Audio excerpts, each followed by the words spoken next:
he had such a big heart for this nation. In closing, I'll tell you of his love for Kenya and his loves that you haven't heard of before. He had a big love for his family. He took me to school. Every day he was in the country for all of my elementary school. He loved his family. Fathers, show up for your family because your presence makes a difference. Even now at my big age, he would still show up for me at the airport. He would show up and take me shopping. He would show up and go bowling with my son and my brother. He would show up and just be very present and loving. He would tell Mom, his wife of 40 years, I love you and I'm so grateful that I get to come home to you after this hard day. You make it bearable. He loved us so dearly, so please love your families and give your all. If all of us can just take a bit of this and give our all to the country, our country will be fast-forward in no time. And I look forward to carrying on that legacy with my brother. A couple of people were digging around and asking, how is it that his daughter did all these things? She got an engineering degree from MIT and from Stanford and a business degree from Cambridge. Like, what kind of parent creates and upbrings children like this? And I'm here to share with you the kind of man that raises children like me. Parents, if you're wondering, how do I get my child to change not just Kenya, but the world? Live it. Our children learn by how we show up in this world. And people here have stolen my speech because I was going to talk about how he gave 110% to everything. He never needed to tell Joey or I, work hard, read hard, because we saw him. We saw him do it. Even before I was born, he was reading the Bible cover to cover every year.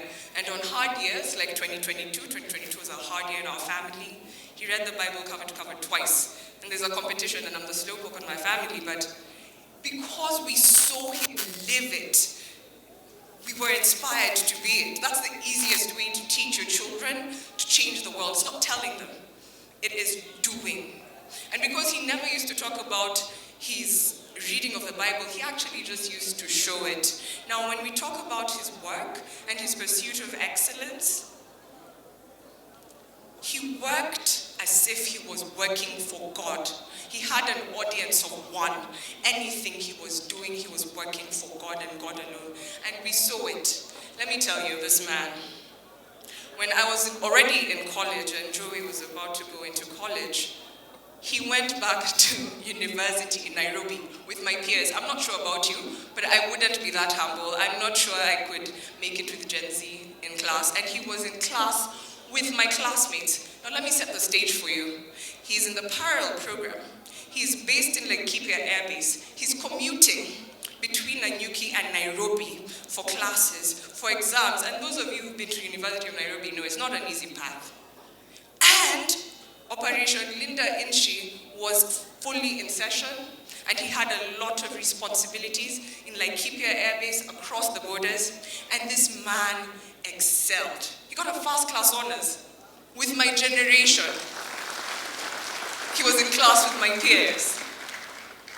How could I not but be this? I'll tell you another short story. In 2005, he was posted to France. My father does not speak French, but he did not at that point. He had 6 months to learn a new language from scratch because failure was never an option in his mind. Do you know the man learned French? And he had to pass to a certain level for them to accept him. It was Napoleon Bonaparte School, the best military school in France. The man did not know French, but he didn't tell his bosses, I can't do it. He jumped right into it, full energy.